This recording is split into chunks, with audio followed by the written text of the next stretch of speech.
মামার বাড়িতে তো করতে আসলে, কিন্তু এখানে অনেক সাবধানে থাকতে হবে। ইতিমধ্যে কিন্তু ভূতের উপদ্রব বেড়েছে। কাল অমাবস্যা, অমাবস্যায় কিন্তু ভূতেদের বিয়ে হয়, তাই সাবধানে থাকবে। বাড়ি থেকে কিন্তু কোথাও বের হবি না।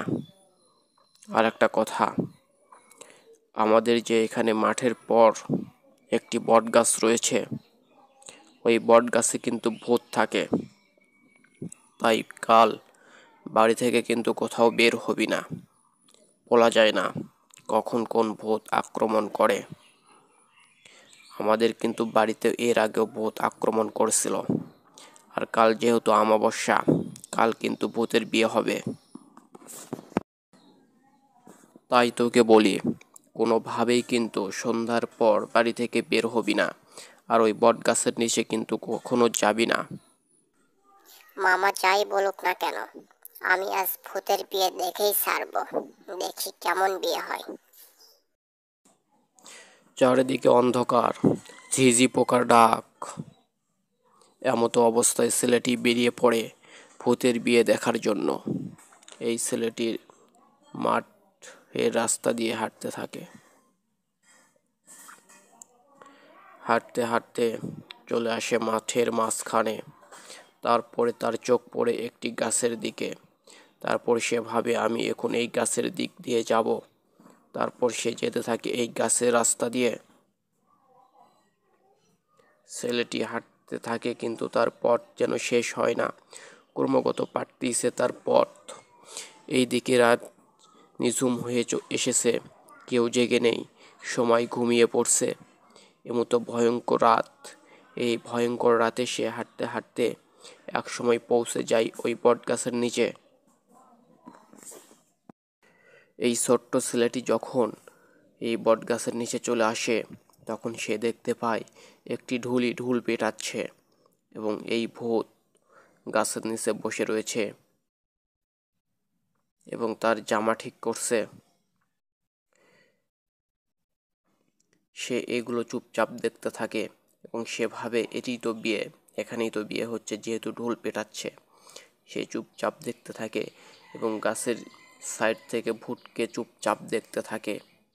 যখন গাছের সাইড থেকে ভূতকে চুপচাপ দেখতে থাকে, তখন একটি ভূত হঠাৎ করে এই বাচ্চাটিকে দেখতে পায় এবং এই ভূতটি বলে ওঠে, ওই দেখো দেখো, এখানে মানুষ চলে এসেছে।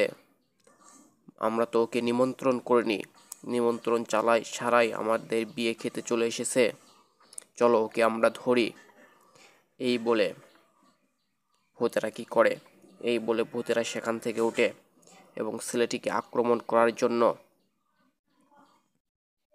ছেলেটির দিকে চলে আসতে থাকে। এমতো অবস্থায় ছেলেটি ভয় পেয়ে যায়। ছেলেটি বুঝে যায়, এখানে থাকলে আর আমাদের জীবন রক্ষা নেই, আমাকে পালাইতে হবে। এই বলে ছেলেটি পিছন দিকে ঘুরে দেয় জোর দৌড়। ছেলেটি দৌড়াতে থাকে, পিছন পেছন ভূত এবং ওই ঢুলিয়ালা দৌড়াতে থাকে। তারা দৌড়াচ্ছে, দৌড়াতে দৌড়াতে ছেলেটি একটি পাথরের উপর উঠে যায় এবং পাথর পার হয়ে দৌড়াতে থাকে। এদিকে পিছন পিছন ভূত দৌড়াচ্ছে। দৌড়াতে দৌড়াতে তারা এক সময় চলে যায় তাদের বাড়িতে। এই ছেলেটির বাড়িটির কাছে চলে আসে, ছেলেটির উঠানে দৌড়াতে থাকে।